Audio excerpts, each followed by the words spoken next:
ایک شہنشاہ جب دنیا کو فتح کرنے کے ارادے سے نکلا تو اس کا گزر افریقہ کی ایک ایسی بستی سے ہوا جو دنیا کے ہنگاموں سے کہیں دور اور بڑی پرسکون تھی۔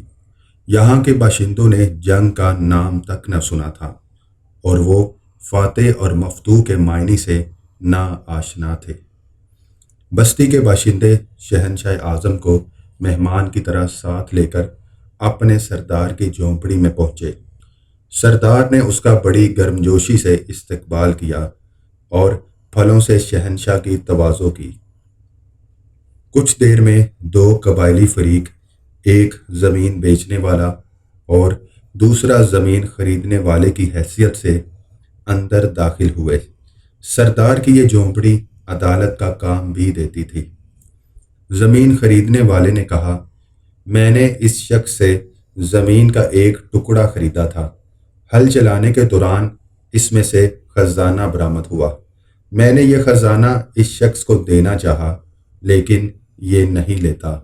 میں یہ کہتا ہوں کہ یہ خزانہ میرا نہیں ہے کیونکہ میں نے اس سے صرف زمین خریدی تھی اور اسے صرف زمین کی قیمت ادا کی تھی، خزانے کی نہیں۔ زمین بیچنے والے نے جواب میں کہا، میرا ضمیر ابھی زندہ ہے، میں یہ خزانہ اس سے کس طرح لے سکتا ہوں؟ میں نے تو اس کے ہاتھ زمین فروخت کر دی تھی۔ اب اس میں سے جو کچھ بھی برآمد ہو یہ اس کی قسمت ہے اور یہی اس کا مالک ہے۔ میرا اب اس زمین اور اس میں موجود اشیاء سے کوئی تعلق نہیں ہے۔ سردار نے غور کرنے کے بعد زمین خریدنے والے سے پوچھا، تمہارا کوئی لڑکا ہے؟ ہاں ہے۔ پھر زمین بیچنے والے سے پوچھا، اور تمہاری کوئی لڑکی بھی ہے؟ جی ہاں۔ زمین بیچنے والے نے بھی ہاں میں سر ہلایا۔ تم ان دونوں کی شادی کر کے یہ خزانہ ان کے حوالے کر دو۔ اس فیصلے نے شہنشاہ کو حیران کر دیا۔ وہ فکر مند ہو کر کچھ سوچنے لگا۔ سردار نے شہنشاہ سے پوچھا، کیا میرے فیصلے سے آپ مطمئن نہیں ہیں؟ نہیں، ایسی بات نہیں ہے، شہنشاہ نے جواب دیا، لیکن تمہارا فیصلہ ہمارے نزدیک حیران کن ضرور ہے۔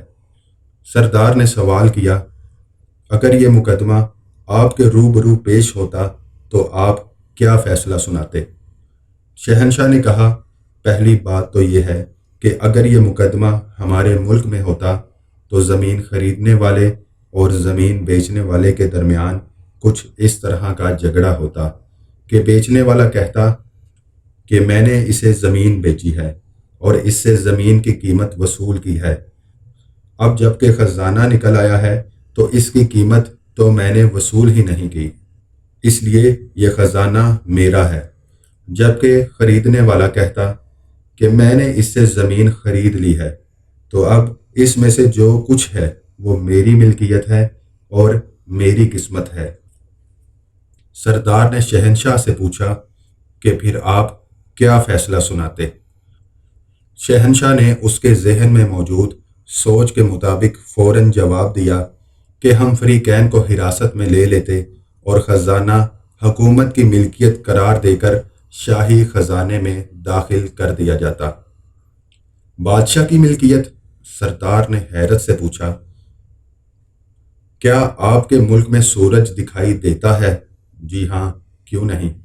وہاں بارش بھی ہوتی ہے؟ بالکل ہوتی ہے۔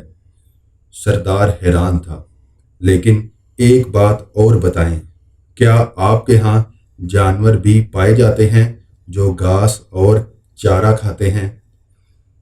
ہاں، ایسے بے شمار جانور ہمارے ہاں پائے جاتے ہیں۔ بہت خوب، میں اب سمجھا۔